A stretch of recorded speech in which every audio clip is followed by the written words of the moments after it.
As some American government officials, our social media platforms, and our mainstream media continue to try to manipulate the American people into supporting Israeli crimes, as they are trying to get us to do so at our own detriment, as they are trying to get us to be willing to sacrifice our money, our economy, and even to consider sacrificing the blood of our children by sending them to wars in order to fight for Israel, I would like to remind the American people of a warning that George Washington gave us as he was leaving office in 1796. He told us at that time that the advice and the warnings he was about to give us was not because he was running for office again, but because apprehension of danger looming made him think about these things, made him think about things that are greatest threat to our nation, and he tried to tell us about it, to warn us about it.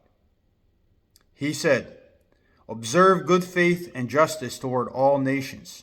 Cultivate peace and harmony with all. Religion and morality enjoin this conduct." They command this conduct. In the execution of such a plan, nothing is more essential than that permanent inverted antipathies against particular nations and passionate attachment for others should be excluded. So basically what the media is trying to do is to manipulate you in order to love Israel no matter what. When Israel commits genocides and mass murder, the media tells you that they are the victims, so you love them. When they build a nation based on ethnic and religious supremacy, they tell you, no, that's not what it is. When they commit genocides and mass murders in order to ethnically cleanse the land, in order to get the natives off that land, they tell you, no, that's not what they're doing. Love Israel is what you are being told at every single point.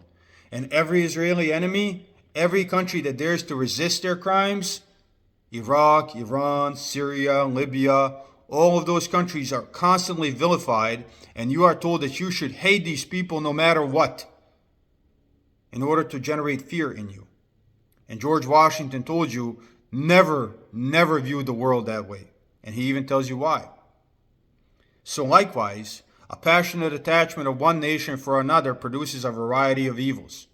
Sympathy for the favored nation, facilitating the illusion of an imaginary common interest in cases where no real common interest exists, and infusing into one the enmities of the other, betrays the former into a participation in the quarrels of wars of the latter without adequate inducement or justification. What reason do you have to send your children to die fighting Iran for the benefit of Israel? They tell you we have things in common, that we are both democracies and all the values are the same. Nothing is the same. Nothing. Doesn't matter whether you are a liberal or a conservative in this country, we have nothing in common with Israel. Israel isn't a democracy. Imagine if we had a law here in the United States of America that was designed to make one ethnicity the majority over all others. We don't do that here. Well, Israel is a theocracy, right? Their laws are designed to have one ethnicity rule over all others no matter what. That's not a democracy. If you are conservative here, you're against illegal immigration. Well, illegal immigration is exactly what has been happening to the Palestinians since the 1940s. They go to that land and they take what they want. That is what the settlers do. They are illegal immigrants who are armed to the teeth. We say that we're fighting racism here in this country. What is happening in the West Bank? Actual apartheid. Actual apartheid. Imagine if we closed in black people in Baltimore and have them go through checkpoints and not let them travel freely just because they're black.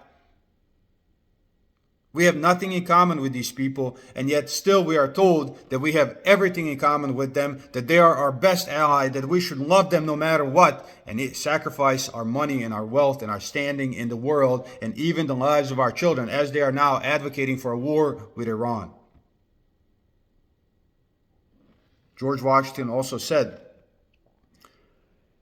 this sort of passionate attachments give to ambitious, corrupted, and deluded citizens who devote themselves to the favored nation, think AIPAC, facility to betray or sacrifice the interests of their own country without odium, sometimes even with popularity.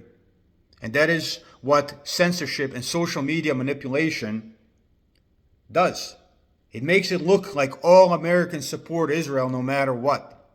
And the people who are betraying the interests of our own country, who are destroying our standing in the world and therefore our ability to do business with people, who are destroying our economy, and who are seeking to sacrifice our kids, brave men and women who put on the uniform, who should be only fighting for America, not for Israel, these people are popular. AIPAC and Ben Shapiro and all the other ones who are advocating this because they hold the platforms for dissemination of information.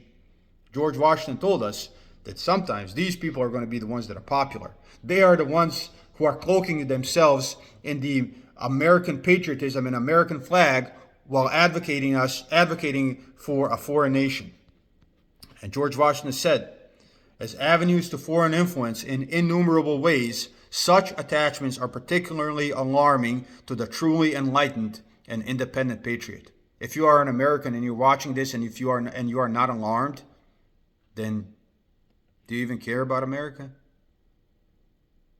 Against the insidious vials of foreign influence, I conjure you to believe me, fellow citizens.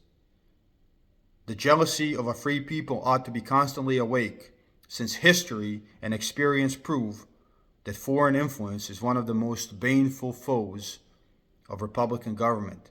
This kind of foreign influence, what Israel is doing to us, it is the greatest enemy of the type of government we have, government based on freedom. Excessive partiality for one foreign nation and excessive dislike for another cause those whom they actuate to see danger only on one side and serve to veil and even second the arts of influence on the others. So everything that Ben Shapiro says in support of Israel is patriotism, while the attack on USS Liberty, while the Lavon affair are all covered up because it was our favorite nation that did it, Israel. Real patriots who may resist the intrigues of the favorite are liable to become suspected and odious, while its stools and dupes usurp the applause and the confidence of the people to surrender their interests. So when a congressman wears the Israeli uniform on Capitol Hill, that's bravery. They present it as bravery.